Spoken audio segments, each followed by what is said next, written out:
Reddy break ని చూస్తున్నాం. నేడు పాసమైలారం ప్రమాద స్థలానికి నిపుణుల కమిటీ వెళ్లనుంది. ప్రమాద స్థలాన్ని కమిటీ సభ్యులు పరిశీలించనున్నారు. సిఎస్ఐఆర్ శాస్త్రవేత్త వెంకటేశ్వరరావు అధ్యక్షతన నిపుణుల కమిటీ ఏర్పాటింది.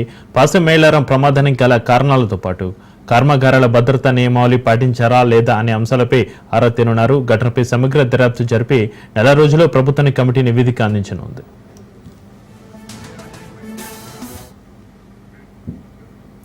దేశం మరింత సమాచారాన్ని మా ప్రతినిధి రాజు ఫోలేలు అందిస్తారు. రాజు, నేడు పాసమైలారం ప్రమాద స్థలానికి నిపుణుల కమిటీ వెళ్లనుంది. ప్రమాద స్థలాన్ని కమిటీ సభ్యులు పరిశీలించనున్నారు. ఈ కమిటీకి సంబంధించి మీ దగ్గర ఉన్న అప్డేట్స్ ఏంటి రాజు? ఈ రోజు 11:30 ప్రాంతంలో ఏదైతే కమిటీ ప్రభుత్వం నియమించిందో ఆ కమిటీ సమగ్ర విచారణ చేయడానికి గాను కమిటీ సభ్యులందరూ కూడా సంఘటన స్థలానికి విచ్చేస్తున్నారు. ముఖ్యంగా కమిటీ చైర్మన్ ప్రముఖ శాస్త్రవేత్త డాక్టర్ బి వెంకటేశ్వరరావు, మరో ఇద్దరు శాస్త్రవేత్తలు T Pratap Kumar, doctor Suryanarayana, safety officer doctor Santosh సభ్యులుగా నియమించారు. వీరు పూర్తి స్థాయిలో విచారణ చేసి దీనికి సంబంధించిన విషయంలో నెల రోజుల్లో నివేదిక అందించాలి. అదేవిధంగా ఇలాంటి మరే కంపెనీలో కూడా పునరావృతం కాకుండా జాగ్రత్త తీసుకునే విధంగా నివేదిక ఇవ్వాలని చెప్పి ప్రభుత్వం అయితే వీరికి సూచించింది.